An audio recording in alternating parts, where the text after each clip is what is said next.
အိမ်တိုင်းအလံထောင်ရန်စစ်ကောင်စီဖိအားပေးပြီးနောက်ပျက်စီးပြက်လက်ဈေးတက်နေတယ်ဆိုတဲ့အကြောင်းကိုတင်ဆက်ပေးသွားမှာပဲဖြစ်ပါတယ်။စစ်ကောင်စီကလွတ်လပ်ရေးနေ့မှာအိမ်တိုင်းအလံထောင်ကြဖို့ဖိအားပေးပြီးနောက်ပိုင်းဆိုင်တချို့မှာဈေးအဆမတန်ခုန်တက်ပြီးပစ္စည်းပြက်လက်သွားတယ်လို့ရန်ကုန်မြို့နေပြည်သူတွေစီကသိရပါတယ်။လွတ်လပ်ရေးနေ့ကိုကြိုးဆိုဂုဏ်ပြုဖို့အတွက်ဆိုပြီးဇန်နဝါရီ4ရက်နေ့မှာအိမ်တိုင်းအလံထောင်ကြဖို့စစ်ကောင်စီဩဇာခဲ့မြို့နယ်ထွေအုပ်ရုံးတွေကညွှန်ကြားထားတာဖြစ်ပါတယ်။ညွှန်ကြားချက်ကိုလိုက်နာဖို့နဲ့ပြက်ကွက်ရင်စောက်ကြည့်အရေးယူမယ်ဆိုပြီးတင်လွှင့်ထားတဲ့အတွက်စိုးရိမ်စိတ်နဲ့အလံ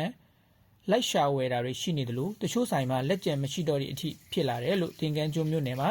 နေထိုင်သူတူကပြောပါတယ်။အလံရောင်းတဲ့ဆိုင်တွေလိုက်ပတ်ရှာဝယ်နေကြတာလူလူလားလားထောင်ချင်လို့တော့မဟုတ်ဘူး။အကျင့်ရုပ်ပြီးပြဿနာရှာခံရမှာစိုးတဲ့စိတ်နဲ့လောက်ကြတာဆိုင်တွေမှာလည်းလက်ကျန်မရှိတော့ဘူး။အဲ့ဒီလိုအကြောက်တရားနဲ့ဝယ်သူတွေများတဲ့အတွက်အလံစေးဟာအရင်ကအသေးဆုံးဆို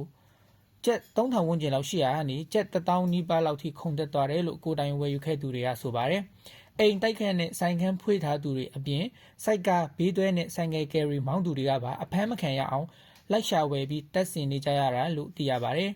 ။မြို့နယ်ထွေအုပ်နဲ့ရက်ွက်ရုံးတချို့တွေကတော့မြင့်တက်သွားတဲ့ဈေးနဲ့တိတ်မကွာတဲ့ဈေးနှုန်းနဲ့အလံရောင်းပြီးအကျိုးစီးပွားရှာနေတယ်လို့အလံမထောင်ရင်အေးအေးယူမယ်လို့ချင်းချောက်နေတာရှိတယ်လို့လည်းလှိုင်သာယာမြို့နယ်နေပြည်သူတယောက်ကပြောပါတယ်။အခုကာလကရက်ွက်ရုံအဆောက်ကအစအာနာပါဝါပြနေတာဆိုတော့သူတို့နဲ့ထိတ်တိုက်ပြဿနာမဖြစ်ချင်ကြဘူး။အပေါ်ဟာပေါ်လစီကတက်ဒါကိုအကြောင်းပြုပြီးအောက်ခြေမှာအလံရောင်းလို့ရတဲ့ပတ်စံနဲ့တော်တော်အလုပ်ဖြစ်နေကြတာ။ပြည်သူတချို့ကပြဿနာမတက်ချင်တဲ့အတွက်အလံထောင်ဖို့ရှိနေကြပေမဲ့အဖြစ်သဘောနဲ့အကုန်ကြတတ်တာအောင်အသေးဆုံးဆိုင်ရွေးဝယ်တယ်လို့ပိတ်ဆမဟုတ်တဲ့စက်ကူအလံသုံးဖို့ပြင်ဆင်နေတဲ့လူတွေရှိတယ်လို့လည်းသိရပါတယ်။စစ်ကောင်စီအနေနဲ့အိမ်တိုင်းအလံထောင်ဖို့ကိုအခုနှစ်မှာမှအကြက်ကင်ခိုင်းစေတာဖြစ်ပြီးလွတ်လပ်ရေးနေ့ကိုအကြောင်းပြပေးမယ်သူတို့ရဲ့ဩဇာလွှမ်းမိုးမှုအခြေအနေတည်ရအောင်လုပ်တာဖြစ်နိုင်တယ်လို့သုံးသပ်တာတွေရှိနေပါတယ်။လက်ရှိမှာတော့လွတ်လပ်ရေးနေ့မတိုင်ခင်ကတည်းကနေအိမ်တချို့နဲ့ဘေးတွဲဆိုင်ငယ်တွေမှာအလံထောင်ထားကြတာတွေ့ရပါတယ်။